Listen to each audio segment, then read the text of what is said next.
নমস্কার, আমি আপনাদের জয়দেব শাস্ত্রী। আজকে এমন একটি টপিক নিয়ে আলোচনা করব যে জিনিসটি আপনাদের মধ্যে একটা আলাদা ভাইব নিয়ে আসবে। ঘরে ঘরে আজকে অবৈধ সম্পর্ক কেন হচ্ছে, কি কারণে হচ্ছে, অবৈধ সম্পর্ক কি, কিভাবে সৃষ্টি হয়, সেই সব নিয়ে আজকে আলোচনা করব। শুনতে থাকুন।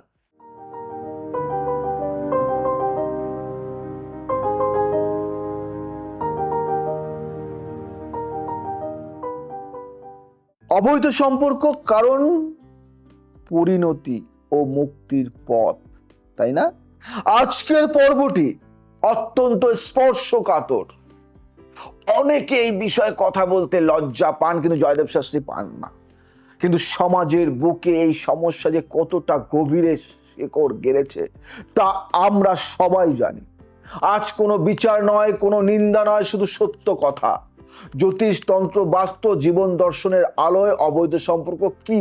বিবাহিত জীবনের বাইরে অন্য কারোর সাথে গভীর আবেগ ও শারীরিক সম্পর্ক গড়ে তোলাকে সমাজ অবৈধ সম্পর্ক বলে। কিন্তু শুধু বিবাহিতদের মধ্যে নয়, দীর্ঘদিনের প্রতিশ্রুতিবদ্ধ সম্পর্ক থেকেও মানুষ অন্যদিকে ঝুঁকে পড়েন। এটি শুধু নৈতিক সমস্যা নয়, এটি একটি মনস্তাত্ত্বিক, আধ্যাত্মিক ও পারিবারিক সংকট। কেন হয়? কারণগুলি বলবো আজকে। প্রথম কারণ, একাকিত্ব ও মানসিক শূন্যতা। অনেক সংসারে স্বামী স্ত্রী একই ছাদের নিচে থাকেন, কিন্তু আত্মার দূরত্ব বিশাল। কথা নেই, বোঝাপড়া নেই। এই শূন্যতায় অন্য কেউ এসে দুটো কথা বললেই মনে হয় এই তো আমার মনের মানুষ পেয়ে গেছি। এখানেই সূচনা হয় বিপদের। দ্বিতীয় কারণ, শারীরিক অতৃপ্তি। দাম্পত্য জীবনে শারীরিক দূরত্ব বাড়লে মানুষ দুর্বল হয়ে পড়েন।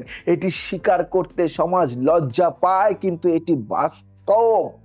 তৃতীয় কারণ, অহংকার ও ক্ষমতার নেশা। কিছু মানুষ অন্যকে আকর্ষণ করতে পারছেন, এই অনুভূতি থেকেও সম্পর্কে জড়িয়ে পড়েন। এটি ভালোবাসা নয়, এটি অহংকারের খেলা। চতুর্থ কারণ, গ্রহের প্রভাব। জ্যোতিষ বলছে সপ্তম ভাবে শুক্র ও রাহু একসাথে থাকলে মানুষ সীমা অতিক্রম করে। দ্বাদশ ভাবে শুক্র থাকলে গোপন সম্পর্কের টান প্রবল হয়। পঞ্চম ভাবে মঙ্গল ও শুক্র একসাথে থাকলে প্রেমের ক্ষেত্রে বিবেক কাজ করে না। এই যোগকে বলে পরকীয়া যোগ। শুনেছো পরকীয়া? করেছো কখনো? করবে না। কেন? পঞ্চম কারণ, তন্ত্রের দৃষ্টিতে অনেক সময় কেউ ইচ্ছাকৃতভাবে বশীকরণ প্রয়োগ করে। সম্মোহনের শিকার হলে মানুষ নিজের ইচ্ছার বিরুদ্ধেও কাজ করতে বাধ্য হন। এই ক্ষেত্রে দোষটা শিকারের নয়, দোষ যে করছে তার। একটি সত্যি ঘটনা, একটা গল্প বলবো। মধ্যবর্তী বাংলার এক মফস্বল শহরের সুদীপ মাঝবয়সী ব্যবসায়ী, স্ত্রী অনিতা গৃহবধূ, 2 সন্তান, সংসার সচ্ছল। কিন্তু সুদীপ ও অনিতার মধ্যে কথা প্রায় বন্ধ। সুদীপ রাতে ফেরেন দেরিতে, অনিতা সংসারে ডুবে থাকেন। অফিসে একজন সহকর্মী এলো, নাম মালা। মালা কথা বলে মনোযোগ দিয়ে, সুদীপের প্রতিটি কথায় সাড়া দেয়। সুদীপ ভাবলেন এই মানুষটা আমাকে বোঝে। 6 মাসের মধ্যে সম্পর্ক গভীর হলো। সুদীপ ঘরে মিথ্যা বলতে শুরু করলেন। অনিতা বুঝলেন, কিন্তু বললেন না, নীরবে কাঁদলেন। 1 বছর পর ছোট মেয়ে জিজ্ঞাসা করলো, বাবা তুমি কি আমাদের আর ভালোবাসো না? সেই প্রশ্নটি সুদেবের বুকে তীরের মতো বিঁধল। সেই রাতে তিনি প্রথমবার আয়নার সামনে দাঁড়িয়ে নিজেকে দেখলেন, চিনতে পারলেন না। পরদিন সকালে অনিতার পায়ে মাথা রেখে কাঁদলেন। অনিতা বললেন, জানতাম, শুধু অপেক্ষা করছিলাম। এই গল্পের শেষ সুখের, কিন্তু সব গল্পের শেষ একরকম হয় না। গায়ে কাটা দিচ্ছে। পরিণতি কি হয়? পারিবারিক ভাঙন আসে, সন্তান ক্ষতিগ্রস্ত হয়, সমাজের সম্মান যায়, মানসিক অবসাদ তীব্র হয়, আত্মগ্লানি মানুষকে ভেতর থেকে ধ্বংস করে। জ্যোতিষ বলছে পরকীয়া সম্পর্কে যে গ্রহ সহায়তা করে সেই গ্রহই পরে শাস্তি দেয়। শুক্র যখন বক্রী হন তখন অতীতের সব গোপন কথা বেরিয়ে আসে। তন্ত্র বলছে অন্যের সংসার ভাঙলে সেই পাপ 3 পুরুষ বহন করতে হয়।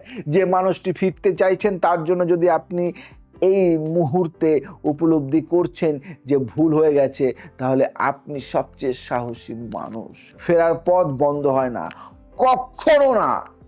প্রথম কাজ কি জানেন? নিজেকে ক্ষমা করুন।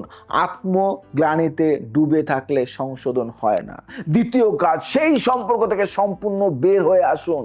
অর্ধেক মনে থেকে সংসারে ফেরা যায় না। তৃতীয় কাজ, স্বামী বা স্ত্রীর সাথে কথা বলুন। না পারলে কোনো বিশ্বস্ত মানুষের সাহায্য নিন। যে মানুষটি ঠকেছেন তার জন্য আপনি দোষী নন, আপনার বিশ্বাসের সুযোগ নেওয়া হয়েছে। এই যন্ত্রণা অসহ্য তা আমি জানি, কিন্তু এই যন্ত্রণায় নিজেকে শেষ করে দেওয়ার কথা যদি মাথায় আসে তাহলে এখনই থামুন, স্টপ। আপনার সন্তান আছে, আপনার মা আছে, আপনার জীবন আছে। অন্যের ভুলের শাস্তি আপনি নিজেকে দেবেন না। যদি মনে হয় খুব ভারী হয় তাহলে আমাদের কল করুন। আধ্যাত্মিক সমাধান, সম্পর্ক থেকে মুক্তির টোটকা। যদি বশীকরণের শিকার হয়েছেন বলে মনে করেন, শনিবার সন্ধ্যায় কালো সর্ষে, লবণ ও নিম পাতা একসাথে পুড়িয়ে ধোয়া সারা ঘরে ছড়িয়ে দিন।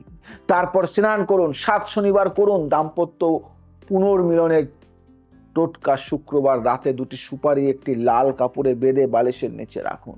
প্রতিদিন ভোরে সেটি স্পর্শ করে বলুন, আমাদের সম্পর্ক পবিত্র হোক। 1 মাস করুন।